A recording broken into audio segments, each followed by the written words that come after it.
Halo, Assalamualaikum warahmatullahi wabarakatuh.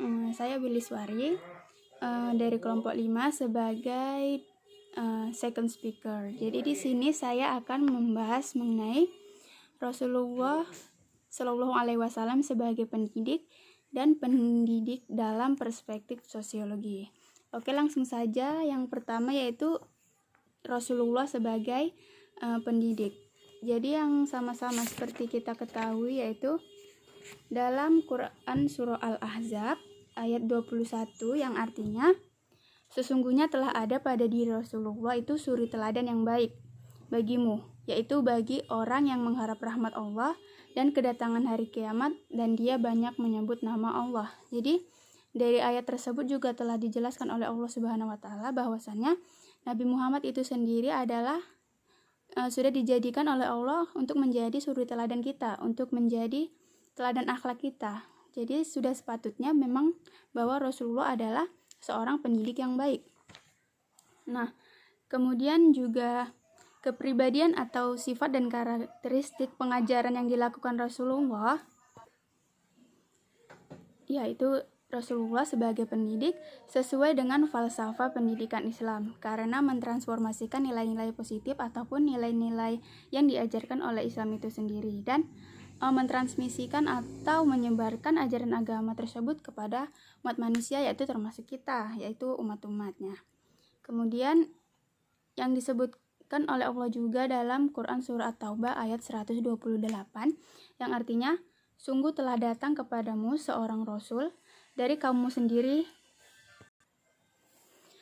berat terasa olehnya penderitaanmu, sangat menginginkan keimanan dan juga keselamatan bagimu, amat belas kasihan bagi penyayang terhadap orang-orang mukmin.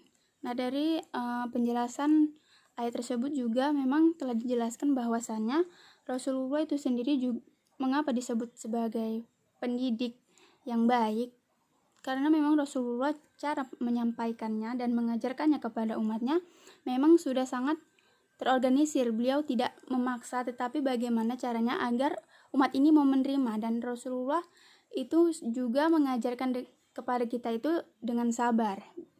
Nah, di dalam Al-Quran juga terdapat beberapa metode bagaimana pembelajaran itu yang diterapkan oleh Rasulullah. Yang pertama itu metode uswatun hasanah, kemudian metode al-qisas, kemudian ada metode hiwar, dan yang terakhir yaitu metode al-amsal yang bisa teman-teman baca sekalian di buku. Nah, kemudian selanjutnya yaitu saya akan menjelaskan mengenai pendidik dalam perspektif sosiologi. Yaitu seperti yang kita ketahui bahwa sosiologi itu berarti hubungan dengan sosial, dengan masyarakat. Yang dimana di masyarakat sendiri, pendidik adalah pemimpin yang dijadikan panutan atau teladan, serta contoh bagi masyarakat sekitar. Nah, jadi tugas pendidik itu sendiri dalam lingkup lingkungan sekitar. Jadi kita juga harus memberikan contoh yang baik atau teladan yang baik bagi orang-orang di sekitar kita jika kita ingin orang-orang di sekitar kita dapat meniru perbuatan baik kita. Nah, menurut Muklas Samani yang dikutip oleh UNO tahun 2008 halaman 65, yang dimaksud dengan kompetensi sosial adalah kemampuan individu. Dalam hal ini pendidik sebagai bagian masyarakat itu sendiri ada 5. Yang pertama itu berkomunikasi lisan, tulisan ataupun isyarat. Selanjutnya itu menggunakan teknologi komunikasi dan informasi secara fungsional. Yang ketiga itu ada bergaul secara efektif dengan peserta didik, sesama pendidik, tenaga kependidikan, pemimpin satuan pendidikan, orang tua, ataupun wali peserta didik. Dan yang berikutnya itu bergaul secara santun dengan masyarakat ataupun lingkungan di sekitar kita. Dan yang terakhir yaitu menerapkan bagaimana prinsip-prinsip persaudaraan sejati dan semangat kebersamaan. Nah, Allah juga telah menjelaskannya di dalam Al-Quran Surah Al-Isra ayat 84 yang artinya, katakanlah tiap-tiap orang berbuat menurut keadaannya atau ahlinya masing-masing, maka Tuhanmu lebih mengetahui siapa yang lebih benar jalannya. Maka dari itu, jika kita mengetahui sesuatu hal walaupun kecil dan orang lain belum mengetahui, maka sampaikanlah.